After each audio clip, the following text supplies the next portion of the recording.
لو تناهيتم إلى سر الحياة وصنعتم كائنا حيا نرى.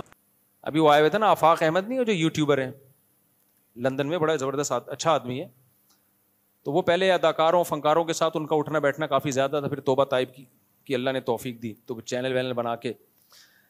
تو کہہ رہے مجھ سے بالی ووڈ کے بہت سارے ایکٹر ملتے تھے, تو میں ان سے پوچھا تمہیں ٹینشن کیا ہے؟ کہتے ہیں ہمیں بڑھاپے کی ٹینشن ہے. ہمیں کس بات کی ٹینشن ہے؟ بڑھاپا نہ آئے بھائی, کیونکہ ہمارا جو ہمیں عزت پیسہ ملا وہ ساری ملا ہی شو بازی پر ہے نا. کیا خیال ہے بھائی ہیرو کو کس بات کے پیسے ملتے ہیں؟ ہینڈسم نظر آئے, اسمارٹ نظر آئے. ہیروئن کو کس بات کے پیسے ملتے ہیں؟ بیوٹی کے. کروڑوں روپے ان کے بیوٹی پارلر میں خرچ ہوتے ہیں. تو ان دونوں طبقوں کو, ہیرو ہیروئن اور یہ جو ایکٹروں کی دنیا ہے, ان کو ہر وقت ایک خوف ہے کہ ہم آج جوان ہیں کل بوڑھے ہوں گے. اس وقت سوسائٹی میں ہماری 2% کی عزت, جملہ کمپلیٹ کر لیں, نہیں, 2% کی عزت نہیں. یہ علماء کو اللہ نے عجیب نعمت دی ہے, جتنے بوڑھے ہوتے ہیں اتنی ویلیو بڑھتی ہے. کیا خیال ہے بھائی؟ اور بزرگی پیدا ہوتی ہے اور اللہ سے تعلق بڑھتا ہے.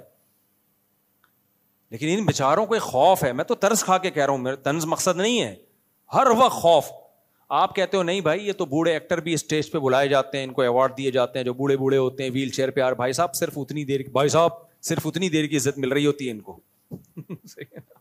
ڈاکٹر ذاکر نائک صاحب نے ایک اچھا لفظ سیکھ لیا, بھائی صاحب آپ غلط فہمی میں مبتلا ہو, یہ ان کو صرف اتنی دیر کی عزت مل رہی ہے جتنی دیر اسٹیج پہ, اس کے بعد کوئی پرسان حال.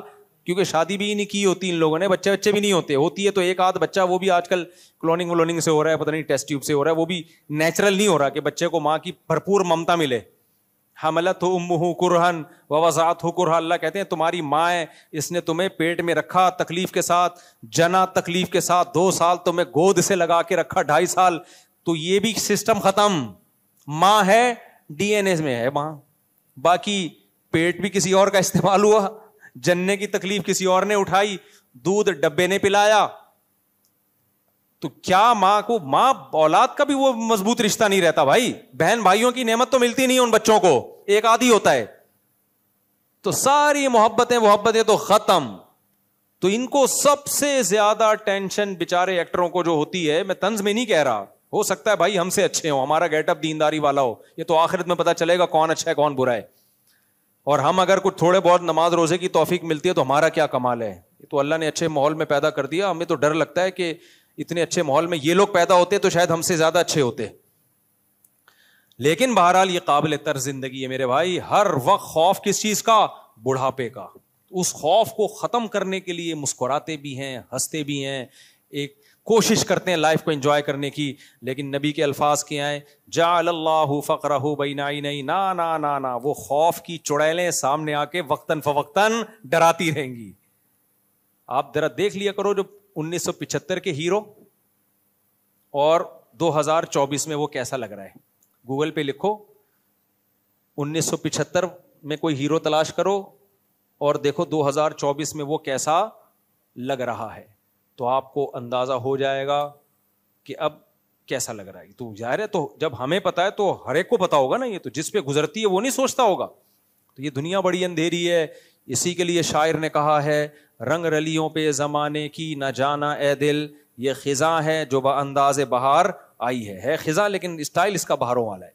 تو نبی صلی اللہ علیہ وسلم نے فرمایا جعل اللہ فقرہ بین عینیہ, جو دنیا کو اصل ہدف بنائے گا, اللہ کو بھول جائے گا, اللہ کو اپنی زندگی سے نکالے گا, اللہ اس کے نگاہوں کے سامنے فقر و فاقہ رکھ دیں گے. فقر و فاقہ سے صرف فقر و فاقہ مراد نہیں ہے, ہر چیز کا خوف.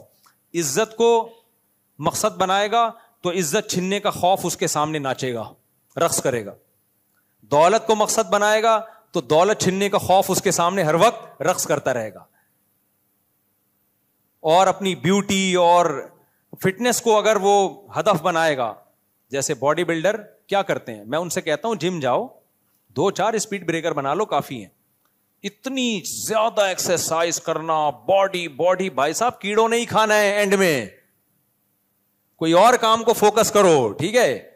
ہدف نہ بناؤ اس چیز کو, ہدف کسی اور چیز, آخرت کو بناؤ ہدف. قبر کی بھی زندگی, آخرت بھی ہے, ٹھیک ہے. جم جاؤ, اچھی صحت, بہت بہترین, ویل ڈن, اتنا نہیں کہ ساری صلاحیتیں اس میں جھونک دو. میں ایسے آدمی کو جانتا ہوں, ہمارے یہاں ساتھ جم میں آتے تھے, اب کسی کو کیا پتا کس نام تھوڑی جانتے ہیں, اس لیے غیبت نہیں ہے. وہ بندہ 3-3 4-4 گھنٹے ایکسرسائز کرتا تھا, اور کھاتا کیا تھا, 5 سال سے روٹی نہیں کھائی, اور اتنی ڈائٹ پلان اس کا. تو میں دیکھا کہ 2 سال ہو گئے غائب بندہ. میں نے کہا شاید ترقی کر کے اب بہت بڑے جم میں چلا گیا وہ بیچارہ. ایک دن میری کہیں روڈ پہ ملاقات ہوئی تو بہت ہی باریک سا ہوا تھا نا, جو تھوڑے بہت اسپیڈ بریکر بنے تھے, جیسے گورنمنٹ جب آتی ہے نا سارے اسپیڈ بریکر ایک دفعہ میں بلڈوزر پھیر کے ختم کر دیتی ہے. تو میں نے کہا یار آپ کو ہوا کہ کہہ رہے یار میں بیمار ہو گیا تھا, اس بیماری نے ساری میری باڈی کی ایسی کی تیسی کر دی. تو کس چیز کو ہدف بنایا بھائی میرے؟ اعتدال سے چلو نا, آپ اعتدال سے چلو. انگریزوں کے پاس تو دیکھو کرنے دھرنے کا کوئی کام ہے ہی نہیں. انگریز کے تو ہدف ہی دنیا ہے. وہ بکرے کھاتے رہتے ہیں, جم جاتے رہتے ہیں, وہ بکرے لگتے رہتے ہیں, وہ یہاں دمبے نکل رہے ہیں, ادھر سے بکرا نکل رہا ہے, ادھر سے گائے نکل رہی ہے, ادھر سے بھیڑ نکل رہا ہے. وہ ساری باڈی ان کی دمبے گائے بھیڑ اور پروٹین کا مجموعہ ہوتی ہے ان کی. ہم تھوڑی بھائی, ہمیں تو اللہ نے آخرت کے لیے پیدا کیا. کچھ تہجد میں ٹائم لگاؤ, کچھ ذکر اذکار میں ٹائم لگاؤ, کچھ نماز روزے میں ٹائم لگاؤ, کچھ تلاوت میں ٹائم لگاؤ, کچھ اللہ اللہ کرو, کچھ دینی محفلوں میں بیٹھنے کے لیے ٹائم نکالو, کچھ بزرگوں کی صحبت میں بیٹھنے کے لیے ٹائم نکالو, کچھ قرآن سیکھنے کے لیے ٹائم نکالو, کچھ قرآن پڑھانے کے لیے ٹائم نکالو, کچھ دعوت اور تبلیغ کے لیے ٹائم نکالو. ہم نے ان سب چیزوں کے لیے ٹائم نکالنا ہے. تو نبی صلی اللہ علیہ وسلم نے فرمایا کہ جو دنیا کو ہدف بنائے گا, جعل اللہ فقرہ بین عینیہ, سب سے پہلے اللہ جس چیز کو ہدف بنائے گا نا, اسی کے چھن جانے کا خوف اس کے سامنے مسلط کر دیں گے.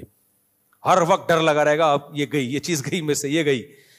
دوسری چیز کیا, فرق علیہ شملہ, ہدف اس نے ایک چیز کو بنایا تھا, دنیا کی ایک چیز کو, لیکن اس ایک چیز کے اتنے انڈے بچے پیدا ہوں گے, ہزاروں فکریں مسلط کر دیں گے اللہ اس کے اوپر,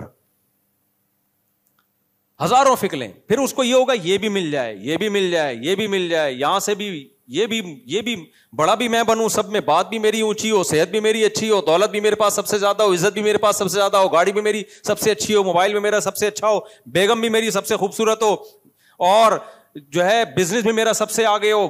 ہر چیز میں کمپٹیشن میں لگے گا تو فکریں سمٹنے کے بجائے پھیلتی چلی جائیں گی. جس کو متنبی نے کہا ہے, ما قضا احد منها لبانته ولن انتهى عرب الا الى عربی, کہ اس دنیا سے کسی نے اپنی خواہش پوری نہیں کی. جس نے ایک خواہش پوری کی نا, وہ ایک خواہش ہزاروں انڈے بچے دے کے جاتی ہے, اور وہ ہزاروں خواہشات کو جنم دے کے جاتی. ابھی آپ کے ذہن میں آتا ہے کہ میرا یہ ہدف ہے, یہ خواہش میری پوری ہو جائے تو لائف کو انجوائے کروں گا. نا نا نا نا, جب وہ خواہش پوری ہوگی 2-4 دن تک سکون ہوگا, پھر آدمی کہے گا یار اس سے کوئی بڑا ہاتھ مارو. آپ کا کیا خیال ہے, سکون میں آ گئے, اربوں روپے میں نے کما لیے, آ گئے نا, اگلا پروجیکٹ, اگلا. کیا اگلے سے سکون میں آ جائیں گے؟ نہیں بھائی, اگلا, پھر اس کے بعد آدمی کا کبھی بھی انسان کا پیٹ نہیں بھرتا میرے بھائی. ہاں اگر اچھی نیت سے بنایا جا رہا ہے کہ بھائی لوگوں کو رہائش کا موقع ملے, پھر ٹھیک ہے. پھر یہ دنیا نہیں ہے, یہ تو آخرت ہے. پھر کاروبار بھی وہ نیکی بن جاتا ہے.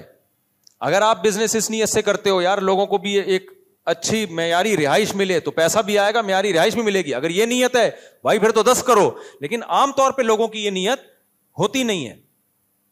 تو نبی صلی اللہ علیہ وسلم نے فرمایا, لو کان لابن آدم وادی من ذهب احب ان یکون له وادیان. آپ نے فرمایا کہ اگر ابن آدم کو 2 پہاڑوں کے درمیان سونا بھر کے دے دیا جائے نا, تو اس کی خواہش ہوگی کاش اس جیسی 2 وادیاں اور ہو جائیں میرے پاس.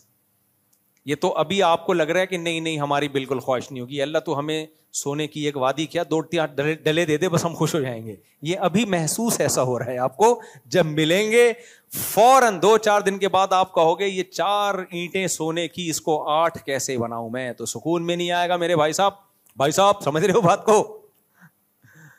سکون میں کبھی بھی نہیں آئے گا. سکون میں جب ہی آئے گا جب خرچ کرنا سیکھے. یار مر جاؤں گا کل, پتہ نہیں, چلو یار یہ والا پلاٹ اٹھا کے کسی کو دے دو, غریب کو دے دو, یہ فلاں کو دے دو, یہ فلاں کو دے دو. ایسا نہیں سارے دے دیں پھر روڈ پہ بیٹھے ہوئے ہوں, ایک اعتدال سے. تو جعل اللہ فقرہ بین عینیہ وفرق علیہ شملہ. نبی نے فرمایا اللہ اس کی فکروں کو سمیٹنے کے بجائے بکھیر دیں گے. رات کو سونے کے لیے لیٹے گا, 20 فکریں مسلط ہوگی, یار یہ بھی ہو جائے, یہ بھی نہیں ہو رہا, وہ کام ٹھیک ہوا تو وہ فائل اٹک گئی ہے, یہ کام ٹھیک ہوا تو وہ کام اٹک گیا ہے. کچھ بھی نہ ہونا بیگم مذاق بن جائے گی. ہوا و حرص والا دل بدل دے, میرا غفلت میں ڈوبا دل بدل دے.